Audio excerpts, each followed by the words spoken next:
लोग सभी जानते हैं, यहाँ तीन लोकतांत्रिक ढांचे में तीन तरह की सरकार है। केंद्र सरकार, राज्य सरकार और लोकल गवर्नमेंट, स्थानीय स्वशासन की सरकार।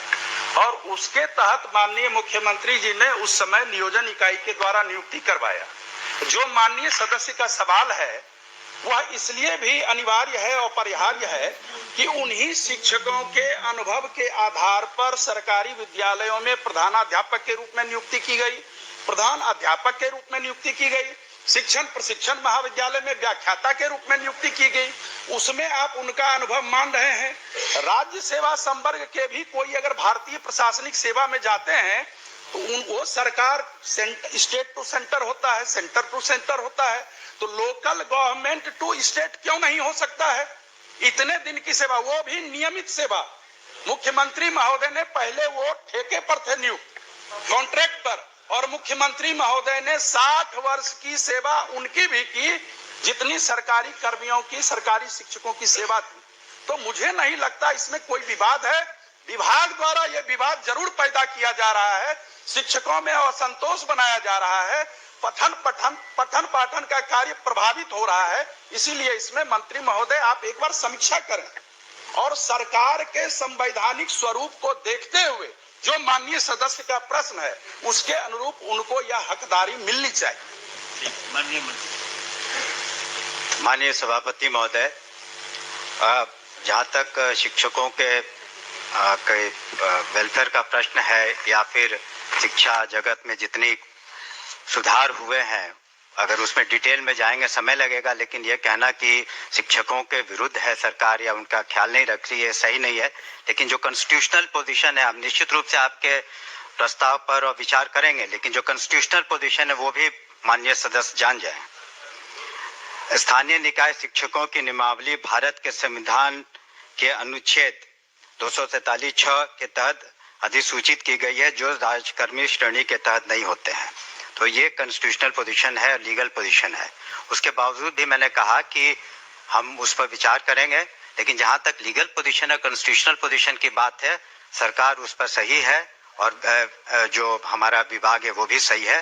किसी को तंग तबाह करने के ख्याल से इस तरह की कोई मंशा नहीं है। हम लोगों ने तो जहाँ तक हो सका है शिक्षकों के हित में सारी कार्रवाइयाँ की हैं। अभी आप देख ही रहे हैं, जो नियुक्तियाँ हो या उनके अन्य जो भी उनके हित के कार्य थे, 2 लाख करीब 50,000 से ज्यादा जो शिक्षक थे वो तो पास कर चुके हैं सक्षमता परीक्षा में और वो राजकर्मी का दर्जा पा रहे हैं। महोदय हम भटक गए। मैं यह संजीव जी ने भी कहा कि आपने हेडमास्टर बनाया तो उसकी वरीयता को काउंट किया कि नहीं?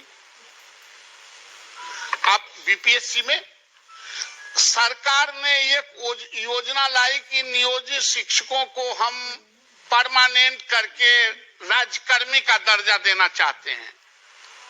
आप दिए, वो परीक्षा दिया, लेकिन उसका पोंछ काट देने का आपने तो नहीं कहा था कि आपका जो पोंछ लगा हुआ है 18 साल का, 20 साल का, वो हम काट देंगे। और सरकार नियुक्त की थी, चाहे वो जिला परिषद का हो या कॉर्पोरेशन में हो, जहां कहीं भी जहां कहीं भी नियुक्ति हुई है महोदय, वो सरकार के आदेश पर हुआ है। 60 साल तक आपने उसको रखने का वादा किया इसी सदन में।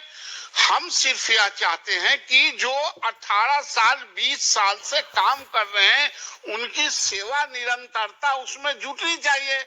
ये यूनिवर्सिटी एक्ट में भी है, दुनिया में ऐसा नहीं होता है कि एक ही काम कर रहे हैं, हम प्रमोशन के लिए छलांग करने जा रहे हैं बीपीएससी में देकर टेस्ट कराने, तो हमारा पोंछिए काट दीजिए।